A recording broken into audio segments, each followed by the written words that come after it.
Paseos por la Sierra con Alberto Garín.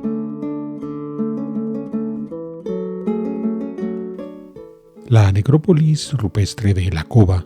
se encuentra en la bajada del Puerto de las Fuentes, camino de San Juan del Olmo, municipio en el que se encuentran la mayor parte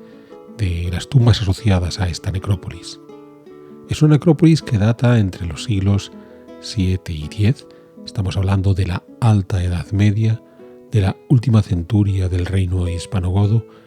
Es el largo proceso en el que tras la conquista islámica los reinos cristianos del norte fueron progresivamente avanzando sobre el Valle del Duero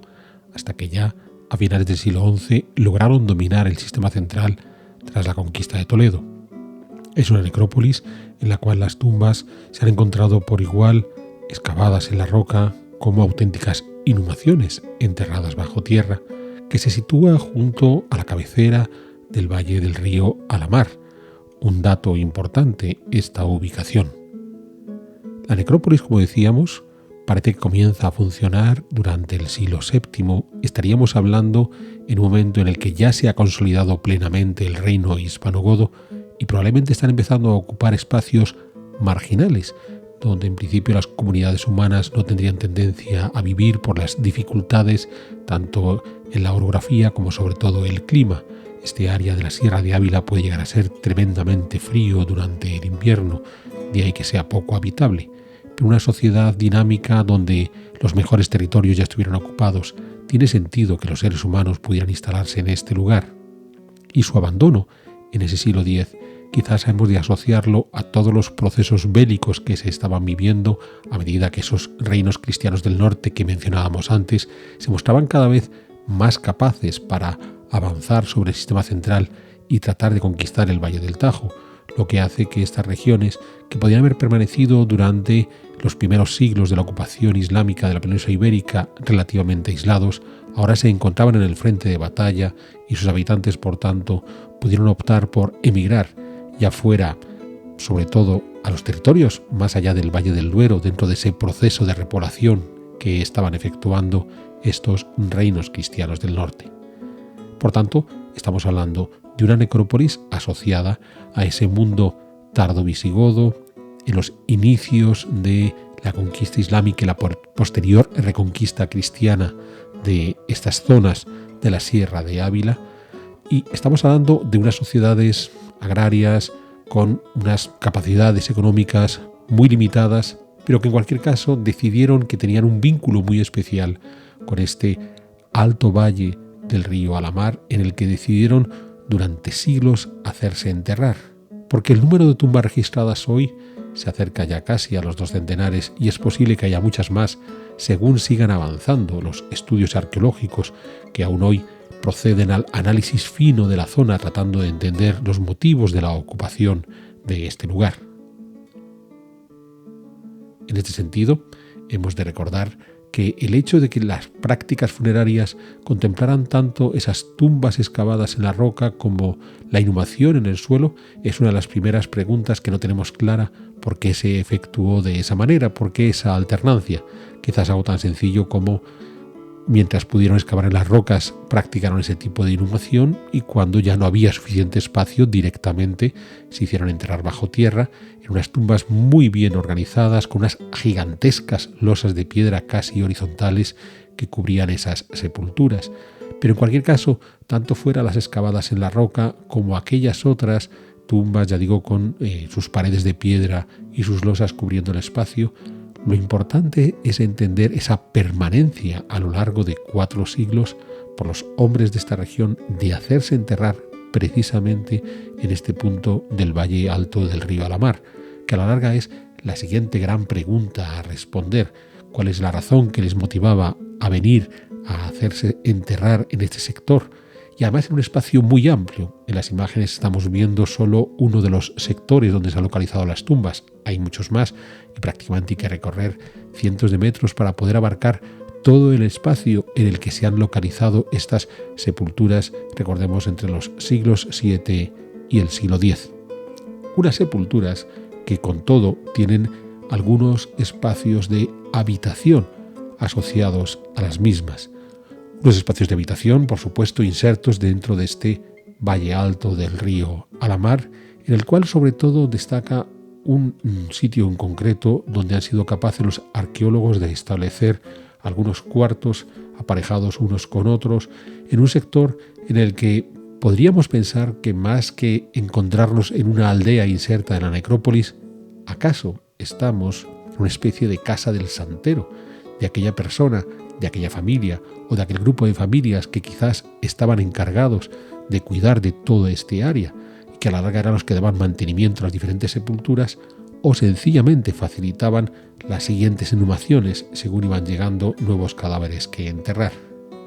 Uno de los símbolos de este yacimiento arqueológico de la Cova es una hebilla de cinturón precisamente encontrada en una de estas habitaciones. Podemos pensar, echando un poco de imaginación,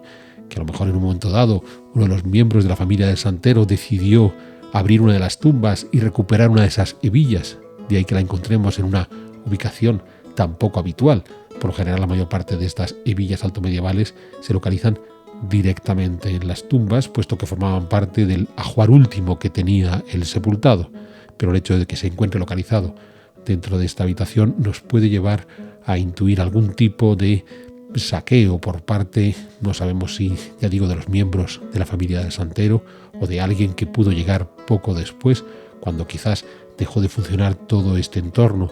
como decíamos antes, ante la creciente amenaza de esas tropas cristianas y andalusíes que durante la segunda mitad del siglo XI y hasta la toma definitiva de Toledo van a convertir este sector del sistema central, tanto al norte como al sur del sistema central, como el gran campo de batalla en el que se fueron enfrentando progresivamente. Recordemos que el Duero no era una frontera absoluta, sino el límite a partir del cual había que entrar en combate contra esos andalusíes que a su vez todavía seguían asentados en el Valle del Tajo y sobre todo en ese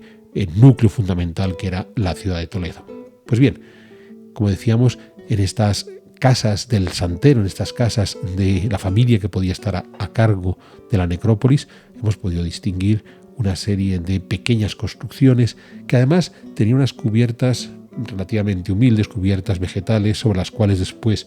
vinieron a volcarse los propios muros de piedra del lugar, y que nos están hablando de unas construcciones que no tienen un carácter de prestigio notable, sino una cuestión meramente funcional, muy de servicio, y que, insisto, pueden ajustarse muy bien a esa idea de ser sencillamente el lugar donde vivían aquellos que tenían que estar a cargo de la custodia y el mantenimiento de este área funeraria, de esta serie de necrópolis. En algunos casos, incluso de forma quizás un tanto tardía,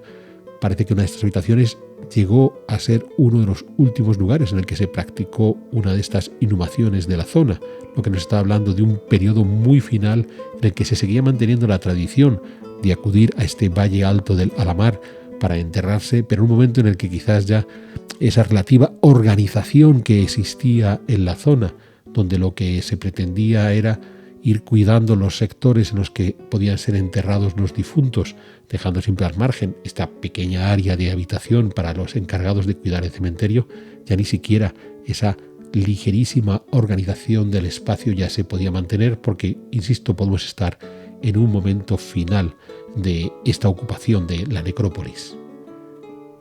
¿Por qué en este lugar? Pues a lo mejor tenemos que levantar la vista e ir mirando hacia el puerto de las Fuentes, donde en la actualidad, justo donde arranca el propio río Alamar, en las fuentes donde nace el río Alamar, tenemos una ermita, la ermita de la Virgen de las Fuentes. Es cierto que la actual es una construcción tardía del siglo XVII, aunque ahí reside una imagen anterior del siglo XII, y deberíamos preguntarnos si los arqueólogos no deberían hacer algún tipo de sondeo en los cimientos de esa ermita, que quizás nos puedan sorprender y mostrarnos alguna construcción previa de esa alta Edad Media, quizás del siglo VII, vinculada al reino hispanogodo, o quizás del momento posterior a la conquista islámica, alguna ermita de tipo de repoblación ya de los siglos IX o X, que podría explicarnos por qué el interés de hacerse enterrar en esta zona. A la larga, lo que estaríamos viendo es una ocupación de larguísimo tiempo, desde ese siglo VII hasta la ermita actual, de un espacio sagrado, este valle alto del río Alamar, en el cual Tenemos las fuentes donde nace el río, sobre la que se encuentra la propia ermita de la Virgen de las Fuentes, en un vínculo sagrado muy propio de las culturas incluso prerromanas, que gustaban de sacralizar estos espacios vinculados a fuentes de agua, y que sencillamente había perdurado en el tiempo, habiendo sido cristianizado ya durante la época visigoda, y que explicaría por qué la presencia de esa necrópolis. Pero este nexo entre la propia ermita, que insisto, la actual ya es muy tardía, y las necrópolis altomedievales es uno de los problemas a resolver todavía por los arqueólogos, que quizás, insistimos una vez más, sería tan sencillo como proceder a una buena excavación a nivel de cimentación de la ermita, tratando de buscar ese pasado altomedieval que podía explicar el interés que estas gentes tuvieron por convertir este valle alto del Alamar en un lugar propio para hacer enterrar probablemente no solo a las gentes de la inmediata localidad de San Juan del Olmo, o lo que pudiera haber allí en esos tiempos altos medievales, sino quizás toda la comarca. Y entonces, como hito referencial, que es uno de los elementos que los arqueólogos locales suelen utilizar, pero un hito referencial de un pasado religioso prerromano que, una vez cristianizado, se va a mantener durante esa alta Edad Media, quitando el paréntesis de la época de las luchas de la frontera, y que continúa hasta la actualidad. Porque indudablemente la necrópolis que estamos viendo es una necrópolis cristiana, de modo que el vínculo con la ermita posterior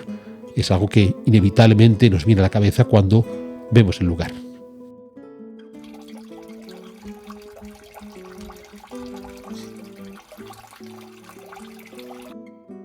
Recientemente,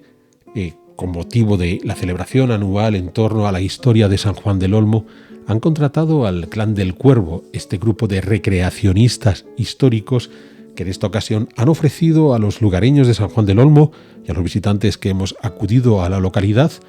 una panoplia de todos los elementos propios de ese mundo altomedieval que era el que está vinculado a esa necrópolis de la Cova. Una panoplia en la que podíamos encontrar desde las armas propias de las gentes de este sitio, pero sobre todo muchos otros elementos asociados a la vida cotidiana, de todo tipo de manufacturas en madera, hierro, cuestiones más vinculadas a la medicina o a la alimentación, o un interesantísimo muestreo de todas las posibilidades que había en torno a los tejidos, porque a la larga estas gentes inevitablemente en un área tan fría como esta de la Sierra de Ávila, tenían que estar muy bien vestidos, pero ojo, no con esa imagen de vestidos humildes, por no decir sucios, degradados, que a los que estamos acostumbrados a ver en las películas de Hollywood, sino con una riqueza tanto en los materiales como en los colores que tenían esos materiales, que nos puede resultar inesperado, pero que estas gentes del Clan del Cuervo, bien documentados, han sido capaces de mostrarnos que ese mundo altomedieval era más luminoso de lo que imaginábamos. Por supuesto, inevitablemente, junto a esa vida cotidiana, la vida de la guerra, pensemos, como decíamos antes, que quizás una de las razones del abandono de esta necrópolis de la Cova haya sido la llegada de la frontera militar entre cristianos y andalusíes, pero era necesario recordar que las gentes que vivían aquí en todo momento tuvieron que saber defenderse, y nos han explicado bien las gentes del Clan del Cuervo cómo se llevaba a cabo esa defensa. En cualquier caso, si hay algo interesante es que, teniendo esta maravillosa necrópolis en un paisaje que además es hermoso per se, de esa bajada de la Sierra de Ávila desde el puerto de las Fuentes, que separa este área de la Sierra de Ávila del Valle de Amblés. Entonces llegamos por el Valle de Amblés a la localidad de Muñana, subimos al puerto de las Fuentes y ya bajamos Sierra de Ávila adelante hacia San Juan del Olmo, teniendo claro esta necrópolis realmente muy vistosa por la cantidad de sepulturas localizadas, y más vistosas aún por el hecho de que buena parte de ellas se encuentran excavadas en la roca, o al menos se trataron de excavar, porque incluso se pueden observar algunos espacios donde se comenzó a abrir la sepultura y no se concluyó, o se hizo solamente a medias, entonces antes conservamos la mitad de esa sepultura. Siendo muy vistoso este conjunto, esta necrópolis, las preguntas que nos quedan todavía son realmente interesantes, y además con una amplitud, como decíamos antes, realmente notable. Comienza la ocupación de la necrópolis por ese éxito del reino hispanogodo a comienzos del siglo VII.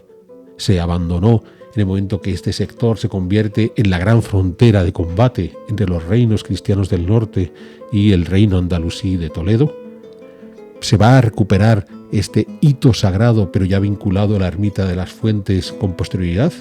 ¿O acaso la ermita de las Fuentes no es más que el último capítulo de ese espacio sagrado? Y por tanto lo que tenemos que hacer es tratar de entender hasta qué punto hay ese vínculo entre esta necrópolis, insisto, cristiana, de la Alta Edad Media y la propia ermita de las Fuentes, cuya última edificación ya es del siglo XVII. Bueno, son un buen montón de preguntas que en este alto valle del río Alamar se nos quedan para poder ir respondiéndolas, pero que sin duda el hecho de poder visitarlo, ya digo, más allá de que el paisaje sea realmente hermoso, nos invita a reflexionar sobre un elemento aparentemente particular como es el de una necrópolis. Nos está abriendo un marco de preguntas sobre la historia en general realmente apasionante.